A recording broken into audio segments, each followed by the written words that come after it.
Chapter 3, A Ticking Time Bomb. When Izuku wakes up in the morning, he hears sizzling coming from the kitchen.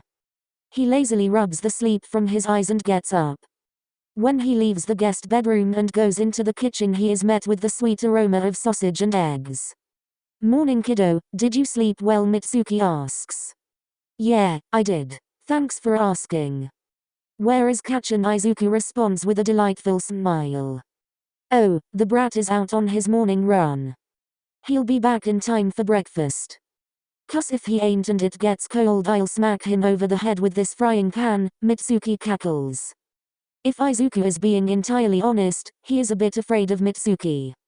"So kid, why'd you stay the night anyway? The last time you and Katsuki had a sleepover was when you were 8, the adult blonde asks. "It wasn't a sleepover," the brunette splutters. "We were working on an assignment together. The teacher gave us a lot of work with only the weekend to do it. So we figured I might as well stay the night for efficiency's sake." "Ah, I see. Hey, can you do me a favor, kiddo?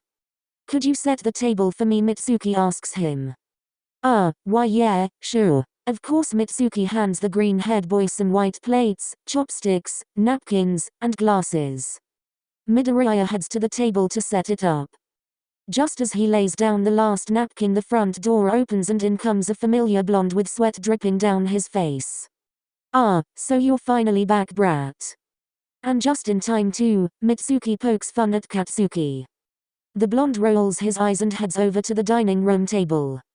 Just as he sits down, Masaru enters the kitchen. "Good morning, everyone." "Oh, Midoriya. I didn't know you were here," the brunette exclaims. Sometimes when Midoriya looks at Masaru, he wonders what Katsuki would look like if he didn't inherit his mom's hair and instead his dad's. He shakes the thought of a brunette Katsuki Bakugo out of his head.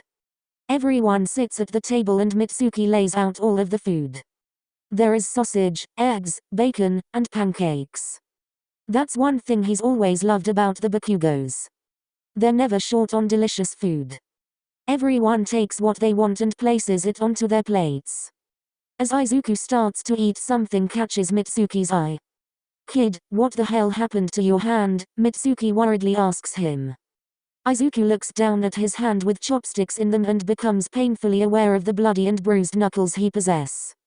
Then it all comes crashing back to him all at once. "Shit. This must be from when I was punching my bedroom wall yesterday." "Really, I'm fine, auntie," Izuku states to the adult blonde. "Katsuki, go take him to the upstairs bathroom and address those after breakfast." "That looks like it hurts like hell, kid." Izuku gives her an agreeing nod and they go back to eating. Izuku is now panicking. What if they ask more questions? What if they call my mum? What if they find out I got kicked out of the house? And what about the holes in my wall? So many questions and so little answers. Izuku reaches for his glass of water and accidentally knocks it over. Water spills onto the table and himself. "Oh no, you okay, Midoriya?" Masaru asks. "Why yeah, I'm fine. I'm so sorry. I'll clean it." The brunette gets cut off by a panicked Bakugo. "No, it's okay, Deku, I'll clean it. Just don't freak out. Okay? See, it's just water." Bakugo looks worried. He runs and gets a towel. What the actual hell just happened? Why would Katsuki of all people help me with something as trivial as spilling water? And why did he look so scared? The only other time I've seen him look like that is. Oh. Midoriya and Bakugo finished their breakfast and are now in the bathroom. Katsuki gets out the first aid kit and properly addresses Midoriya's wounds. "How the hell did your hand end up like this anyway?" Katsuki asks the brunette. "I was kinda punching my wall." The brunette looks shameful. "And why the hell were you doing that?"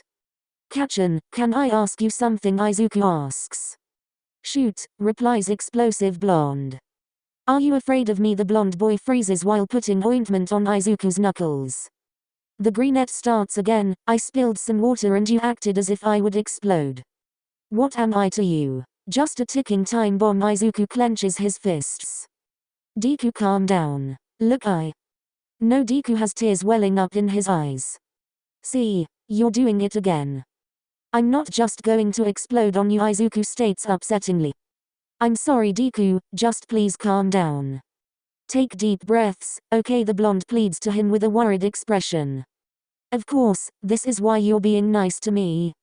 It's all an act just because you're scared of me. I'm not a villain, you know.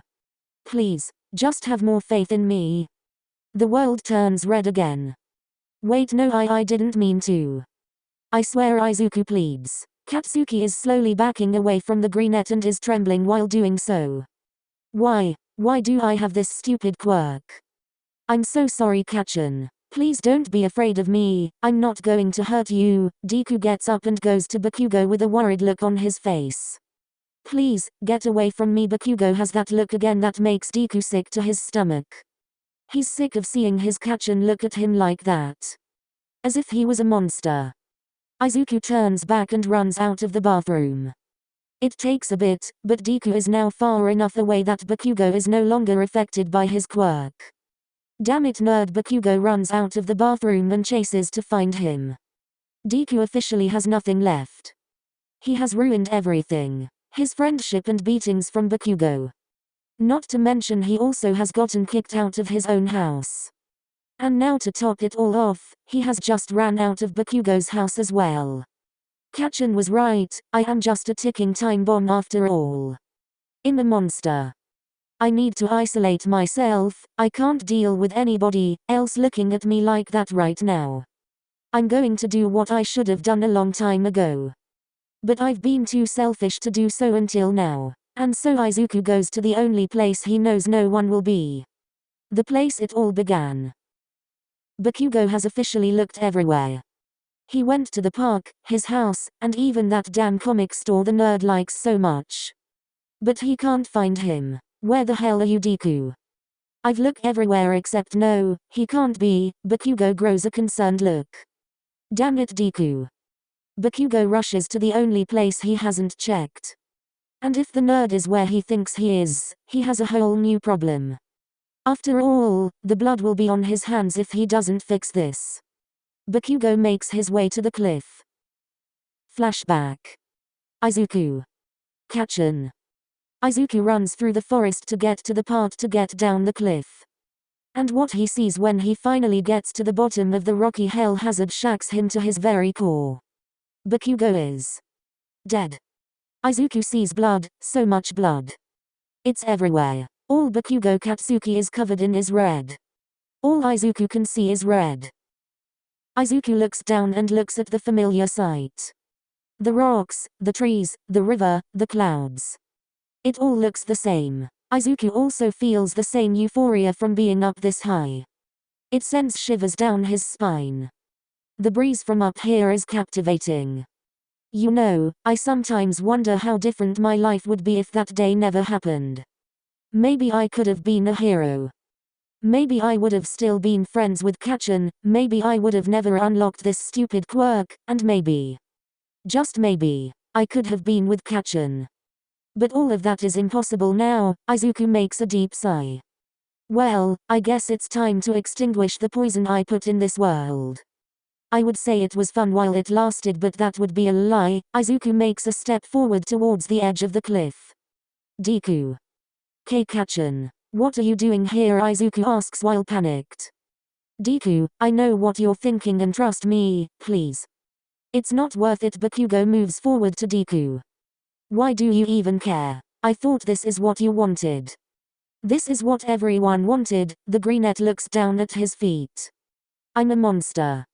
No Deku, you're not. Bakugo just wishes he would believe him. I'm not. Deku lets out a soft sad chuckle. If I'm not, then look me in the eyes. Izuku turns around to look at Bakugo. Now crimson eyes are looking at blood red ones. Bakugo is now trembling, shaking, yet he still pushes forward to Deku. Bakugo grabs his hand and leads him away from the edge. SC nerd, why you're not so scary? You've got to be kidding me. Come on Kachan, you can't say something like that while you're stuttering and shaking. Izuku can't help himself and breaks into small laughter. The red fades and all he can see is that beautiful face.